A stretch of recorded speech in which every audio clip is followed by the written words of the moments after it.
ان اگر روزوں کو رکھنے جا رہے ہیں تو آپ اپنے کسی پرانے پیچھے فرض جو روزہ قرض آپ سے قضا ہوا تھا رمضان کا اس کی نیت کر لیجئے، تو آپ کو رمضان کے روزے کا جو قرض ہے قضا ہے وہ بھی ادا ہو جائے گی اور آپ کو اس نفلی روزے کا بھی ثواب مل جائے گا۔ اس پر کچھ روشنی فرمائیے۔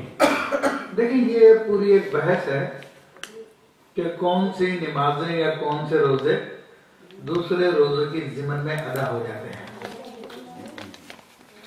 مثلاً تحیۃ المسجد ہے، اگر آپ مسجد میں داخل ہو کر سنتیں شروع کر دیں کسی بھی نماز کی، جو کہ جیسے ظہر کی شروع کی 4 ہے یا فجر کی 2 ہے یا عصر کی پڑھنا چاہیں یا عشاء کی پڑھنا چاہیں، اور اس میں ساتھ ساتھ یہ نیت بھی کر لیں کہ میرا تحیۃ المسجد بھی ادا ہو جائے، تو وہ ادا ہو جائے گا۔ لیکن بعض وہ نمازیں ہوتی ہیں جو خاص اس کے لیے ان کے لیے رکعتیں مخصوص ہوتی ہیں، تو ان کو جو ہے دوسرے کی ضمن میں ادا نہیں کیا جا سکتا۔ جس طرح کہ کوئی شخص صلاۃ اوابین کو ادا کرنا چاہے کسی کے ضمن میں تو نہیں ادا کر سکتا کہ اس کے لیے اسپیشل صلاۃ ہے۔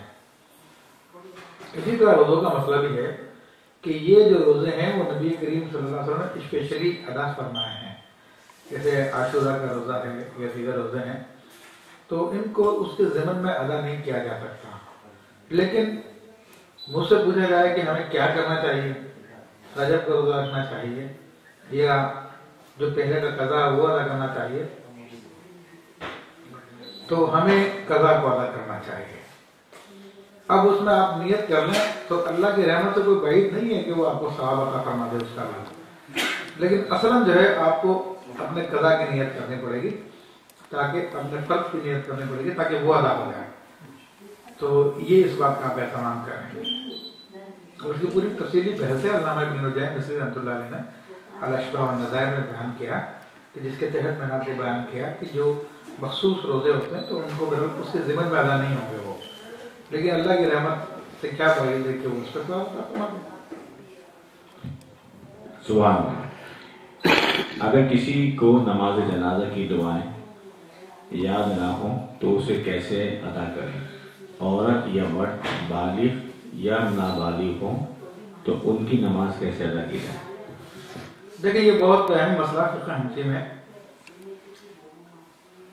نماز جنازہ میں تلاوت قرآن جائز نہیں ہے، یہ ہمارے فقہ نے واضح لفظوں میں بیان کیا ہے، لیکن یہ بھی بیان کیا ہے کہ اگر کوئی نماز جنازہ کی دعا کے بجائے چاہے بالغ کی ہو چاہے نابالغ کی ہو، اس میں اگر سورہ فاتحہ دعا کی نیت سے پڑھتا ہے، الحمدللہ رب العالمین پوری سورت پڑھ لے، لیکن نیت قرآن کی نہ ہو، دعا کی نیت ہو، تو وہ اس کی دعا کے لیے کافی ہو جائے گی، نماز جنازہ کی دعا کے لیے۔ تو میری تو عموماً عادت ہے کہ جب بھی نماز جنازہ پڑھانے کا اتفاق ہوتا ہے تو میں پورا طریقہ کار بیان کرتا ہوں، ساتھ میں یہ بھی اعلان کر دیتا ہوں کہ جسے نماز جنازہ کی دعا یاد نہ ہو تو وہ سورہ فاتحہ کو دعا کی نیت سے پڑھ لیں، تو اس طرح سے اس کی دعا بھی ہو جائے گی اور جو قرآن پڑھنے کی ممانعت ہے اس سے بھی بچ جائے گا، کیونکہ اس کی دعا کی نیت ہے، قرآن کی نیت نہیں ہے۔ جزاک اللہ۔ ایک سوال ہے کہ انفرادی طور پر جب آپ نماز پڑھتے ہیں چاہے گھر میں مسجد میں، تو اس صورت میں قرات کی مقدار کتنی ہو جہری اعتبار سے؟ دیکھیں انفرادی طور پر اگر آپ مسجد میں نماز پڑھ رہے ہیں تو مسجد میں چونکہ اور لوگ بھی ہوتے ہیں تو ان کے حقوق کا خیال رکھتے ہوئے اتنی آواز میں پڑھی جائے کہ خود آپ کے کان سن لیں، اتنی نہ ہو کہ دیگر لوگوں تک وہ آواز جائے، کیونکہ لوگ اس سے ڈسٹرب ہو جاتے ہیں، کوئی ذکر الہی میں مشغول ہوتا ہے، کوئی مراقبے میں بیٹھا ہوتا ہے، کوئی اور تسبیحات پڑھ رہا ہوتا ہے، دیگر کوئی اور نماز پڑھ رہا ہوتا ہے جس سے وہ ڈسٹرب ہو جاتا ہے۔ اگر آپ اپنے گھر پہ پڑھ رہے ہیں تو اس میں جو جہری نمازیں ہیں فجر، مغرب اور عشاء، ان میں آپ کو اختیار ہے کہ باآواز سے بلند پڑھ لیں، چاہے آپ سری طور پر پڑھ لیں، لیکن جو سری نمازیں ہیں یعنی ظہر کی اور عصر کی، وہ واجب ہے کہ آہستہ ہی پڑھی جائیں۔ سر اور جہر کی تعریف بیان فرماتے ہیں، یہ بڑا دیکھیں اکثر لوگوں کو نہیں پتا. جہر کہتے ہیں کہ آپ دوسرا شخص بھی سن لیں، آپ کی قرات کو دوسرا شخص بھی سن لے جو آپ کے برابر ہے، وہ جہر ہو جائے گا. یہ جہر کا ادنا درجہ ہے. اور سر کا درجہ یہ ہے کہ آپ کے کان سن لیں اس بات کو، اس جو آپ پڑھ رہے ہیں، تو یہ سری کہلاتا ہے. یہ ہے دونوں میں فرق. تو اگر کسی نے اتنی آواز میں نماز پڑھی کہ خود بھی نہیں سنی تو کیا اس کی نماز ہو جائے گی؟ دیکھیں اس میں واضح اور مشہور قول تو یہی ہے کہ اس نے اگر اتنی آواز میں نماز پڑھی ہے کہ خود نے بھی نہ سنی ہو تو وہ پڑھنے کی تعریف میں داخل نہیں ہے، بلکہ سوچنے کی تعریف میں داخل ہے کہ اس نے پڑھا نہیں بلکہ سوچا ہے. اور ہمیں پڑھنے کا حکم دیا، سوچنے کا حکم نہیں دیا گیا. تو اس لیے بعض لوگوں نے تو اس کو کہا کہ اس کی نماز نہیں ہوگی. ہاں کوئی ایک ضعیف قول ایسا ہے جس میں جو ہے وہ علامہ شامل نے نقل کیا کہ ان کے نزدیک ایک بزرگ کے نزدیک جو ہے بہرحال ہو جائے گی. لیکن یہ میں معلومات کے لیے بتا رہا ہوں، فتویٰ یہی ہے کہ اگر اتنی آواز میں پڑھا کہ خود کے کانوں نے بھی نہ سنا تو اس کی نماز ادا نہیں ہوئی. اگر کسی تکلیف کی وجہ سے بول نہیں سکتے اس میں سوچ سکتے ہیں. ہاں، لا یکلف اللہ نفسا الا وسعہا. اللہ کسی جان کو اس کے طاقت سے بڑھ کے تکلیف نہیں دیتا. بڑا سنہری اصول اسلام کا ہے، تو انشاءاللہ اس کے لیے مسئلہ نہیں ہے. جی ہاں، خواتین کے لیے تو بہرحال جہر نہیں ہے، وہ سر ہی پڑھیں گی تمام نمازیں اپنی. ہاں، خود کے کان سن لیں. حضرت یہ بتائیں نماز جنازہ کے جس کو آتی ہی نہیں ہے بالکل سیدھے صحیح تھا، اب خالی وہ یہ کہہ دے کہ جو امام کی نیت وہ میری نہیں اور پیچھے نماز پڑھ دے. ہاں دیکھیں اس کی نماز ہو جائے گی. جو امام کی نیت وہ میری نیت ہے، یہ کرنے سے بھی نماز ہو جائے گی.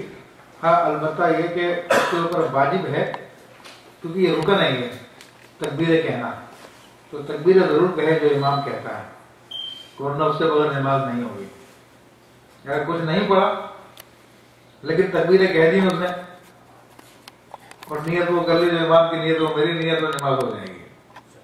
لیکن ثواب کم ہو جائے گا کیونکہ جو پڑھنا تھا، دعا پڑھنی تھی، درود پاک پڑھنا تھا، وہ نہیں پڑھا اس نے، تو اس کے ثواب میں فرق آ جائے گا. ایک سوال یہ آیا کہ خواتین، حضور علیہ السلام نے فرمایا کہ بخاری کی حدیث کے سجدہ 7 ہڈیوں پر ہوتا ہے. سوال یہ آیا کہ خواتین اور مرد حضرات جب سجدے میں جاتے ہیں تو کیا خواتین کو بھی ویسے ہی سجدے میں اپنی ٹانگیں اٹھانی ہوں گی یا ایک طرف ان کو موڑ کے لٹانی ہوں گی، یا مرد ہی کی طرح وہ بھی سجدہ کریں گی جیسے کہ مرد کرتے ہیں ٹانگیں اٹھا کے؟ دیکھیں اس میں مردوں کے لیے حکم یہ ہے کہ ان کے پاؤں کی انگلیاں جو ہے کم سے کم ایک انگلی کا پیٹ لگنا فرض ہے زمین پر دونوں پاؤں میں سے، اور 3 انگلیوں کا پیٹ لگنا جو ہے واجب ہے دونوں پاؤں میں سے 3 انگلیاں. لیکن خواتین کے حوالے سے کچھ الگ سی روایت آئی ہیں جو کہ علامہ امام ابن حمام رحمۃ اللہ تعالیٰ علیہ نے فتح القدیر میں وہ روایتیں بیان کی ہے جس میں نبی کریم صلی اللہ علیہ وسلم نے ارشاد فرمایا کہ خاتون جب سجدہ کرے تو اس کے جسم کا گوشت زمین سے لگے. تو اس روایت کو مد نظر رکھتے ہوئے اکثر لوگ یہی فرماتے ہیں کہ خواتین جو ہے مردوں کی طرح نہیں کرے گی سجدہ، بلکہ زمین سے چمٹ کے کرے گی سجدہ، جس طرح کہ عام طور پہ ہماری خواتین کرتی ہیں. سبحان اللہ. اب نماز سے ہٹ کے کچھ اور حضرت سوالات آئے ہیں. ایک سوال یہ ہے کہ ایک سوال نماز سے بھی ریلیٹ کرتا ہے کہ ہم نے دیکھا کہ یورپ میں بھی امریکہ میں بھی خواتین کو نماز کی پابندی کرانے کے لیے یا ان میں شوق برقرار رکھنے کے لیے یہاں پر جب مساجد بنتی ہیں تو مردوں کا الگ سیکشن بنایا جاتا ہے، خواتین کا الگ ہوتا ہے، ان کا الگ ڈور ہوتا ہے، مردوں کا الگ ڈور ہوتا ہے، پردہ ہوتا ہے، سب کچھ. اور یہ اس لیے ہوتا ہے کہ یہاں پر مسجد جو ہے صرف ان ممالک میں ایک صرف عبادت گاہ ہی نہیں ہوتی بلکہ یہ ہمارے کلچرل سینٹر ہوتا ہے جہاں پر ہم سارے اپنے تہوار بھی آ کے مناتے ہیں. تو اسی ضمن میں خواتین جمعے کی نماز، بہت ساری خواتین پورے یورپ میں امریکہ میں ایسا ہوتا ہے کہ خواتین جمعے کی نماز پڑھنے بھی آتی ہیں. ایک تو یہ کہ کیا خواتین اگر اس طرح جمعے کی نماز پڑھنے آئیں تو کیا ان کا جمعے کی نماز پڑھنے سے ان کی ظہر ادا ہو گئی؟ اور دوسرا یہ کہ خواتین کو مساجد میں لا کے نماز پڑھانے کا اہتمام کرنا کیسا ہے؟ دیکھیں، اس حوالے سے نبی کریم صلی اللہ تعالیٰ علیہ وسلم کی احادیث طیبہ ہم دیکھتے ہیں تو اول تو سرکار دو عالم صلی اللہ علیہ وسلم نے خواتین کو حکم ارشاد فرمایا کہ وہ مسجدوں میں آئیں، اور یہاں تک ارشاد فرمایا کہ جس کے پاس اوڑھنے کے لیے دوپٹہ نہیں ہے تو وہ اپنی سہیلی کے دوپٹے میں لپٹ کے آ جائے، اور یہاں تک فرمایا کہ جو خواتین اپنے مخصوص ایام میں ہیں جو نماز نہیں پڑھ سکتی وہ کم سے کم عید اور وغیرہ جمعے کی نمازوں میں دعا کے لیے حاضر ہو جائیں۔ بعد میں پھر حالات تبدیل ہوئے اور سیدنا عمر فاروق رضی اللہ تعالیٰ عنہ حالات دیکھ کر خود نبی کریم صلی اللہ علیہ وسلم نے بھی اپنی حیات طیبہ میں فرمایا کہ خاتون کا اپنے گھر میں نماز پڑھنا میری اس مسجد میں نماز پڑھنے سے افضل ہے، یعنی مسجد نبوی میں جس میں ایک نماز کا ثواب 50,000 نمازوں کے برابر ہوتا ہے، اس سے افضل قرار دیا اپنے گھر سے نماز پڑھنے کو۔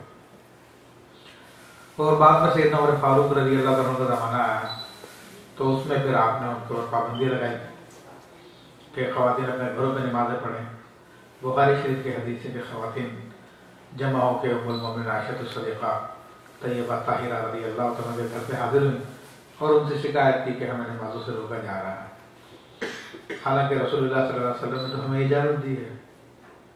تو ام المومنین ارشاد فرمایا کہ رسول اللہ صلی اللہ علیہ وسلم تمہارے حالات کا مشاہدہ کر لیتے، آج کل جو تمہاری حالت ہو گئی ہے تو تمہیں اسی طرح منع کر دیا جاتا جس طرح کہ بنی اسرائیل کی عورتوں کو منع کر دیا گیا تھا۔ تو بہرحال اس حوالے سے فقہاء کی رائے جو ہے دونوں طرح کی پائی جاتی ہیں، اور پہلے میں نے فتویٰ اس حوالے سے اس کے ناجائز کا دیا تھا خواتین کے مسجد میں آنے کا، لیکن بعد میں اللہ کے فضل سے مجھے پاکستان سے باہر کے ممالک کے حالات دیکھنے کا موقع ملا تو میں نے اندازہ یہ کیا کہ اگر خواتین کو مسجد میں آنے سے بالکل روک دیا جائے تو وہ دین سے بہت دور ہو جائیں گے، کیونکہ آپ کے یہاں پر دین سیکھنے سکھانے کا سلسلہ گھروں میں تو ہوتا ہی نہیں ہے، اور مرد اسے اپنی ذمہ داری سمجھتا ہی نہیں ہے، بلکہ خود ہی دین نہیں سیکھتا تو اپنی بیوی کو کیا سکھائے گا۔ تو یہ ہے کہ جمعے کی نماز، عیدین وغیرہ کی نمازوں میں آنے یا اور دیگر نمازوں میں آنے سے کم اس کا جو ریلیجیس سینس زندہ رہتا ہے، احساس اس کا زندہ رہتا ہے، اور اگر اس کو اسے چھوڑ دیا جائے تو صرف مسجد پہ تو پابندی لگ جائے گی، لیکن شاپنگ سینٹروں میں اس کو جانا وہ جاتی رہے گی اور جگہوں پہ جانا وہ جاتی رہے گی، تو وہاں کی کلچر کو اڈاپٹ کرتی رہے گی اور دین سے دور ہو جائے گی۔ تو ان تمام صورتوں کو دیکھ کر میں نے پھر بعد میں یہ فتویٰ اپنا تبدیل کیا، اور حالات کے اعتبار سے یہاں کی مسلمان خواتین کے لیے میں نے پھر اس کے لیے اجازت کا جواز کا فتویٰ دیا، جیسا کہ ہمارے اور دیگر فقہاء کرام کی باتوں موجود ہیں۔ تو اب میں یہی فتویٰ دیتا ہوں کہ خواتین خاص طور پہ امریکہ یا یورپ یا ایسی کنٹریز میں جہاں پر دین سیکھنے کا خواتین کے لیے کوئی اہتمام نہیں ہے، وہاں پر خواتین کے لیے الگ سیپریٹ جگہ بنا دی گئی ہے جس میں مردوں سے ان کا اختلاط نہیں ہوتا، مردوں سے دور رہتی ہیں، مردوں سے دور رہتے ہیں، تو ایسے صورت میں ان کا مسجدوں میں حاضر ہو کے نماز پڑھنا جائز ہے کہ اصل سنت رسول اللہ صلی اللہ علیہ وسلم اس کا جواز موجود ہے۔ سبحان اللہ۔ اور یہ ایک اور سوال اس میں ریلیٹ کرتا ہے کہ جو خواتین نماز پڑھنے آتی ہیں مسجدوں میں، ہر چیز ان کی الگ ہوتی ہے، سوال یہ ہے اس میں کہ بہت سارے خواتین آتی ہیں اور وہ مکمل جو شرعی نماز پڑھنے کا طریقہ ہے جو پردے کا ہے وہ اہتمام نہیں ہوتا، بلکہ جیسے باریک کوئی دوپٹہ خاتون پہنی ہے تو وہی دوپٹہ آتی مسجد میں آنے کے بعد انہوں نے ویسے اس کو باندھا، اس میں ان کے سر کے بال بھی دکھ رہے ہیں، اس میں ان کی کلائیاں بھی کھلی ہوئی، ان کے ہاتھ بھی کھلے ہوئے، اس صورت میں کیا ان کی نماز ہو جائے گی؟ اور شرعی طور پہ خاتون کو نماز پڑھنے کے لیے کتنی جو ہے ستر عورت اس پر کرنا فرض ہے؟ دیکھیں، عورت کے حوالے سے احادیث طیبہ میں اور ہمارے فقہاء کرام کے اقوال میں یہ بات واضح لفظوں میں موجود ہے کہ المرأۃ عورۃ کلھا، کہ عورت پوری کی پوری چھپانے کی چیز ہے، تو اگر کسی خاتون کے بال چھلکتے ہیں اس کے دوپٹے سے تو خواہ وہ گھر میں پڑھے خواہ تنہا کمرے میں پڑھے تب بھی اس کا فرض ادا نہیں ہوگا، نماز ادا نہیں ہوگی۔ تو اس پہ واجب ہے کہ اپنے چہرے کی ٹکلی کے علاوہ اپنے ہاتھوں کی ہتھیلیاں اور پاؤں کے تلوے کے علاوہ سارے جسم کو ڈھانپے ہو، تب اس کا فرض ادا ہوگا۔ اگر کوئی حصہ کھلا ہوا ہے جس سے اس کی کلائی نظر آتی ہے یا اس کا گلا نظر آتا ہے یا اور سر کے بال وغیرہ نظر آتے ہیں تو اس سے اس کی نماز نہیں ہوگی۔ جزاک اللہ۔ اچھا، یہ سوال حضرت یہ ہے کہ ڈیولپ کنٹریز جیسے کہ امریکہ ہے، ترقی یافتہ ملک ہے، تو سوال یہ ہے کہ ترقی یافتہ ممالک میں لوگوں کے متعلق کہا جاتا ہے اور یہ پروو بھی کیا جاتا ہے کہ ہم لوگ اچھا صحت مند کھانا اور ایکسرسائز کرنے والے لوگ ہیں، تو اس کے نتیجے میں ہماری عمر کی اوسط پچھلے 20 سالوں کے مقابلے میں اب 10 سال بڑھ گئی ہے۔ اس سلسلے میں قرآن حدیث کیا کہتے ہیں؟ دیکھیں، یہ بات تقدیر کی آئی ہے اور مسلمانوں کے یہ عقیدہ بچپن میں ان کو رٹایا جاتا ہے، والقدر خیرہ وشرہ من اللہ تعالی، اچھی اور بری تقدیر سب اللہ کی طرف سے ہے۔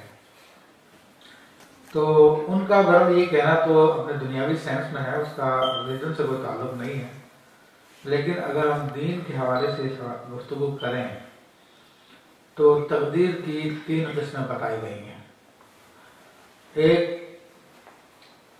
تقدیر مبرم ہوتی ہے اور ایک تقدیر شبہ مبرم ہوتی ہے اور ایک تقدیر معلق ہوتی ہے۔ بڑے بھاری بھاری لفظ ہیں، موٹے موٹے۔ مبرم سے مراد وہ ہوتی ہے کہ جس میں کوئی گنجائش نہیں ہے تبدیلی کی اور وہ اللہ کے علم میں ہوتی ہے۔ فرشتوں کے صحیفوں میں بھی یہی لکھا ہوتا ہے، کیونکہ اللہ کے جو احکام ہوتے ہیں وہ فرشتے آگے پورے کرتے ہیں، چاہے تو رب کریم خود بھی کر رہے، لیکن وہ بادشاہ ہے، بادشاہوں کا انداز ہوتا ہے، تو اس نے سارے کام تقسیم کیے ہوئے ہیں، فرشتوں کو بھی تقسیم کیے ہوئے ہیں اور وہ اپنی اپنی ڈیوٹی ادا کرتے ہیں۔ باقاعدہ حدیث کریمہ میں آتا ہے کہ جب نطفہ ماں کے رحم میں جاتا ہے تو فرشتہ آتا ہے 40 دن بعد اور اس کے ہاتھ میں لے کے رب تعالیٰ سے پوچھتا ہے، اے رب یہ پیدا ہوگا یا نہیں ہوگا؟ اگر ہوتا کہ نہیں تو اسی وقت خون کر دیا جاتا ہے، وہ ضائع ہوتا حمل۔ اب پیدا ہوگا تو یہ لڑکا ہوگا لڑکی ہوگی، اس کی عمر کیا ہوگی، اس کا رزق کیا ہوگا، یہ کہاں پہ مرے گا؟ تو رب کریم ارشاد فرماتا ہے جاؤ لوح محفوظ پہ دیکھ لو سب کچھ۔ تو فرشتہ لوح محفوظ پہ جا کے جو احکامات اس نطفے سے متعلق لکھے ہوتے ہیں اس کے مطابق عمل کرتا ہے اور اس کے ساتھ معاملہ کرتا ہے۔ تو یہ زندگی کتنی ہوگی کتنی نہیں ہوگی یہ سب کی سب اللہ تعالیٰ کی تقدیر میں ہے، اللہ کے نالج میں کانسٹنٹ ہے، اس میں کوئی تبدیلی نہیں آ سکتی۔ ہاں البتہ بعض چیزیں ایسی ہوتی ہیں جو فرشتوں کے صحیفوں میں بھی یہ لکھا ہوتا ہے کہ کانسٹنٹ ہے، لیکن اللہ تعالیٰ جانتا ہے کہ اس میں تبدیلی ہو جائے گی، اور اس تقدیر کو شبہ مبرم کہتے ہیں، یعنی یہ نہ ٹلنے والی تقدیر کے مشابہ ہوتی ہے۔ تو یہ البتہ ایسی تقدیر جو اولیاء کرام کی دعاؤں سے بدل جاتی ہے۔ حضور سیدنا غوث پاک رضی اللہ تعالیٰ فرماتے ہیں کہ میں تقدیر کو بدل دیتا ہوں، تو اس سے مراد یہی ہے کہ شبہ مبرم کو بدل دیتا ہوں، کہ جو مبرم دیکھنے میں فرشتوں کے نزدیک بھی یہی ہے کہ کانسٹنٹ ہے، لیکن اللہ کے علم میں ہے کہ یہ تبدیل ہو جائے کہ میرا ولی دعا کرے گا میں اس کو ایسا کر دوں گا، تو وہ اللہ کے علم میں یہ بات ہوتی ہے۔ اور حضور غوث پاک رضی اللہ عنہ بہت سارے واقعات ہیں ایسے جس میں آپ کا ایک وہ مرید تھا، بلکہ مرید نہیں تھا، کسی اور کا مرید تھا، وہ سفر پہ جانا چاہتا تھا، تو اس کے پیر نے منع کیا کہ تم جاؤ گے تو تمہیں قتل کر دیا جائے گا، تمہارا مال چھن جائے گا۔ اس نے بار بار عرض کی تو اس نے کہا نہیں تمہارے ساتھ یہی معاملہ ہونا ہے۔ حضور غوث پاک کے پاس آیا، حضور غوث پاک رضی اللہ عنہ فرماتے جاؤ تم سفر پہ، دیکھ لیں گے جو کچھ ہوگا۔ وہ نوجوان سفر پہ گیا، تجارت کی، خوب کمایا، پھر وہ ایک مرتبہ حمام میں نہانے کے لیے گیا تو اپنے پیسوں کی تھیلی نکالی، اس نے پرس نکالا، وہاں پہ رکھ دیا، نہا کر جلدی سے پھر واپس آ گیا اور پھر جا کے سویا تو خواب میں دیکھتا کہ قافلے پہ ڈاکوؤں نے حملہ کر دیا اور اس کو بھی پکڑ کے قتل کر دیا۔ خوف کے مارے اس کی آنکھ کھل گئی تو اس تکلیف کو اس نے اپنے گلے میں محسوس کیا۔ پھر جلدی سے اسے یاد آیا کہ وہ میری تھیلی پیسے وغیرہ، تو پتہ چلا کہ حمام میں بھولا تھا، وہاں سے جا کے وہ پیسے لے کر آیا۔ پھر حضور غوث پاک کی بارگاہ میں حاضر ہوا تو آپ نے فرمایا کہ میں 70 مرتبہ اللہ سے تیرے لیے دعا کی تھی، تو اللہ نے تیری اس تقدیر کو تیرے خواب میں کر دیا، اس کو بدل دیا تیرے لیے۔ یہ معاملات بھی ہوتے ہیں تو اسے شبہ مبرم کہا جاتا ہے۔ اور ایک ہوتی ہے تقدیر معلق، وہ یوں کہہ لیجیے کہ ہمارے نالج کے اعتبار سے اگر ایسا کریں گے تو ایسا ہو جائے گا اور ویسا کریں گے تو ویسا ہو جائے گا، جو آپشنل ہوتی ہے وہ ہماری معلومات کے مطابق، لیکن اللہ کے یہاں پہ سب قسم مبرم ہی ہے۔ اللہ جانتا ہے کہ ایٹ دا اینڈ کیا ہوگا، لیکن وہ بندوں کے علم کے اعتبار سے معاملہ ہوتا ہے۔ تو اسی طرح ایک اللہ تعالیٰ نے لا بنایا ہوا، قانون بنایا ہوا جو ہماری نالج کے مطابق ہے کہ اگر ہم فلاں ایسا کوئی کام کریں گے تو گھر اس کا رزلٹ یہ نکلتا ہے۔